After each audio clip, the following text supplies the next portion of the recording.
mort règne sur Terre, la vie est souvent pleine de surprises. Bienvenue sur Watch Mojo français. Aujourd'hui, nous faisons le décompte du top 10 des séquences les plus choquantes de The Walking Dead. Pour cette liste, nous excluons volontairement la mort des personnages principaux, puisqu'ils méritent leur propre liste. Comme le prouvent ces scènes, The Walking Dead peut nous atteindre autrement qu'en tuant des membres du casting.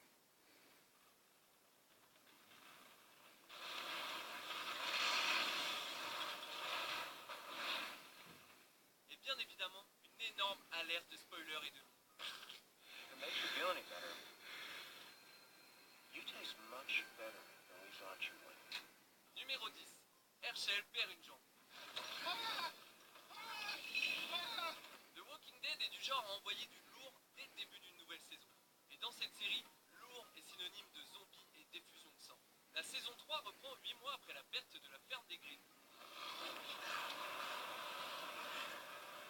Le groupe est désormais nomade et ses membres ont gagné en robustesse, en habilité et en expérience, y compris Herschel, le patriarche de la famille Green.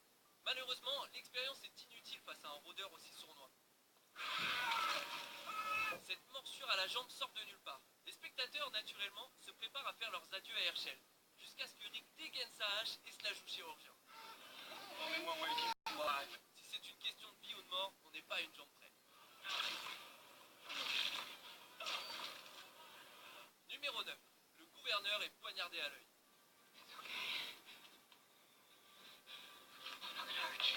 Vous savez ce qui est pratique avec les rôdeurs? On a beau les taper, ils n'en font pas une affaire personnelle. Et le manque de matière grise les rend assez prévisibles. Malheureusement, on ne peut pas en dire autant des humains qui persécutent le groupe de Rick. Le gouverneur, lui, en fait une affaire personnelle. Et il est rusé. You're making the decision today, Rick. Come down here, let's have that talk. Du coup, quand Michonne découvre son horrible pièce secrète, on se doute qu'on va se régaler.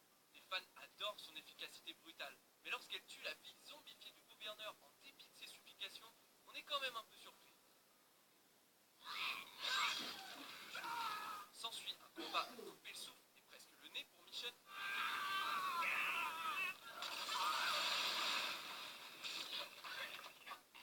Une lutte violente mérite une fin tout aussi poignante, mais un éclat de verre dans l'œil, seul le gouverneur pouvait le voir venir, littéralement. Numéro 8. Shane laisse Otis mourir. Depuis le début, Shane s'efforce d'agir dans ce qu'il pense être l'intérêt du groupe. Le problème, c'est qu'il est également têtu et très moralisateur.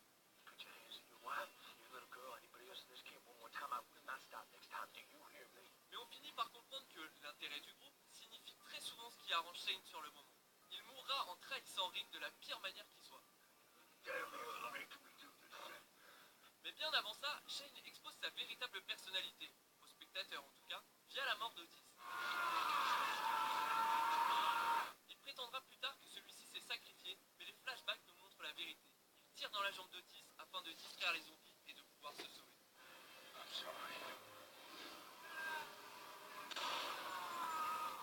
Il faut le dire, il le fait aussi pour ramener des médicaments à Carl qui est blessé. Comme le symbolise son crâne rasé, Shane en sera métamorphosé. Numéro 7. La fusillade de la grange et la réapparition de Sophia. Barns full of walkers. On dit que les 48 heures qui suivent la disparition d'une personne sont cruciales. Après ça, les chances de trouver l'individu diminuent fortement. Et si en plus il s'agit d'un enfant dans un monde infesté de zombies, c'est encore pire.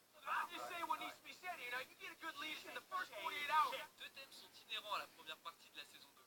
Le premier est la recherche de Sophia. Le deuxième est la divergence d'opinion entre le groupe de Rick et Herschel quant au sort réservé aux rôdeurs.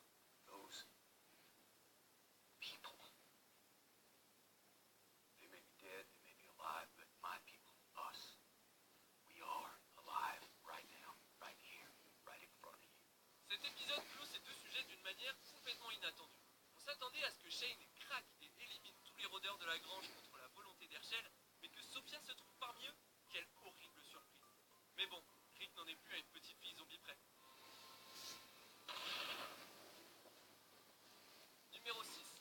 Amstramgram, le suspense de Negan. Boy, do I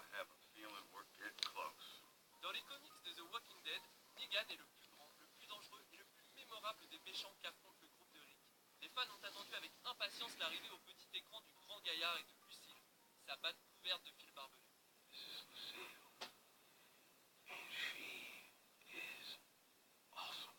Avant d'aller plus loin, on aimerait signaler que Jeffrey Dean Morgan est vraiment à la hauteur de son rôle. So now,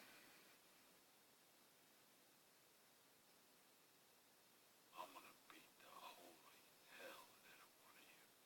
On pourrait dire que sa performance est imbattable, voire même un coup de génie. I gotta pick somebody. Everybody's at the table waiting for me to order. La caméra qui prend la perspective de la victime nous a surpris, ça c'est sûr. Mais le détraqué tient sa promesse en défonçant le crâne de l'une de ses victimes et on le reconnaît bien là. Maybe. Mighty. Il semble tenir parole de la pire manière possible. Mais le plus gros choc, qu'il vous plaise ou non, reste le moment de suspense qui termine l'épisode.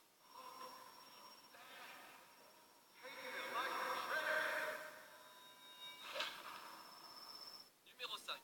Eugène Mantet. I have a very important mission. Imaginez-vous dans cette situation. Famille et amis, morts. Civilisation, morcelée. Le dernier scientifique du CDC a affirmé que tout antidote était une cause perdue avant de se suicider.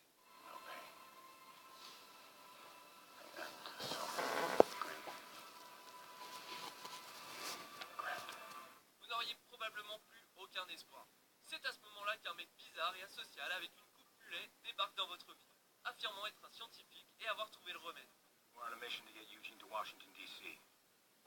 Eugene's a scientist, and he knows exactly what caused this mess.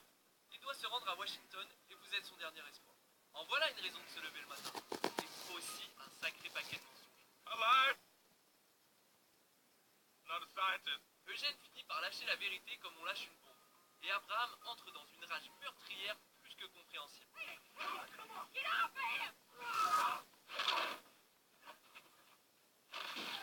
La dernière lueur d'espoir s'efface. C'est la fin du monde tel qu'on le connaît et tout le monde en souffre.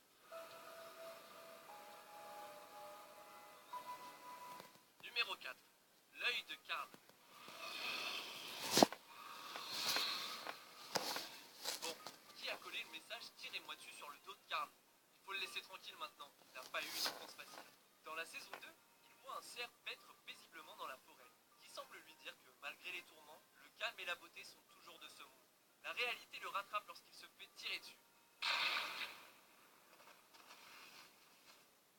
Si la scène est choquante, Karl nous surprendra encore plus en se faisant tirer dessus une seconde fois, dans l'œil cette fois.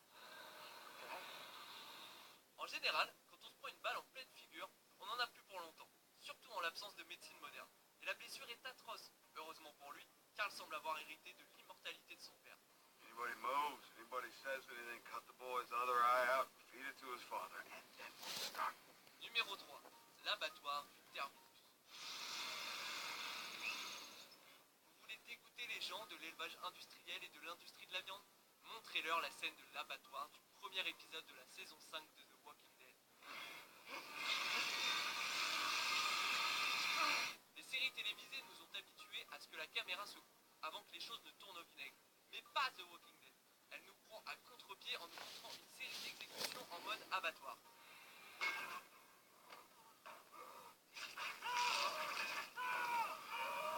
La série adore nous rappeler que si les rôdeurs sont dangereux, ce sont les humains qui deviennent de vrais monstres dans ce nouveau monde.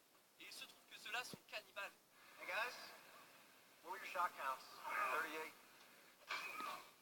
Lorsque Rick et son groupe arrivent, le terminus promet une certaine sécurité. Sauf que ce n'est pas du tout le cas en fait. C'est plutôt un abattoir spécialisé en bétail humain. There's a compound bow and a machete with a red handle. That's what I'm gonna use to kill you. Numéro 2. La tentative de viol de Karl et la réaction de Rick. Personne ne pensait voir cette séquence tirée du comics adaptée au petit écran. Malgré tout, les choses se mettent en place et la scène arrive brute et sèche.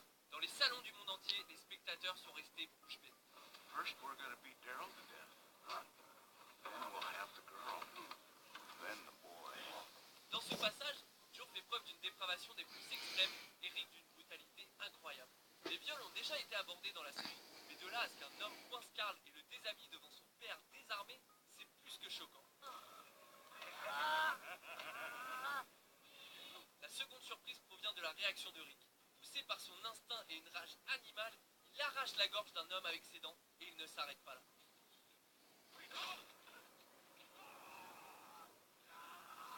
Avant de dévoiler notre vainqueur, voici quelques mentions honorables. At the end of the day, no matter how much we hate all this ugly business,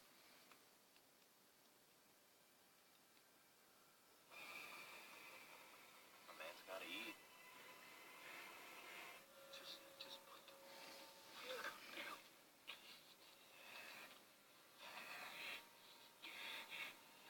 Somebody please, please.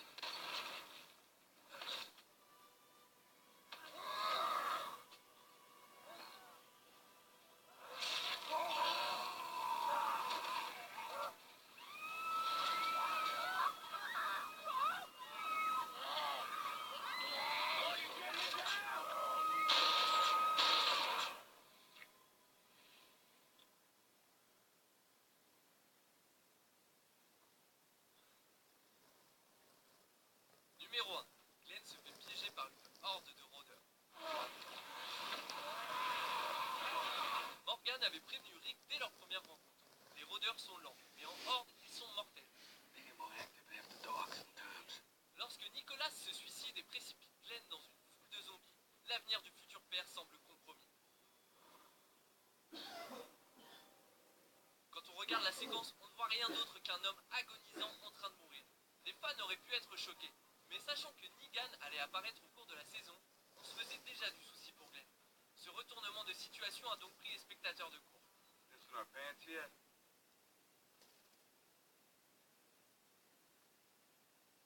On aurait dû se méfier. Grâce à Merle, Glenn n'en était pas à sa première rencontre avec les rôdeurs. Il survit une fois de plus et on peut ainsi continuer à s'inquiéter pour lui dans les prochains dangers qui le guettent.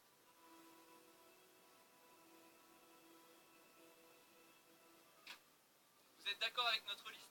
Quelle scène de The Walking Dead vous a le plus choqué? Shit. Or I will kill you.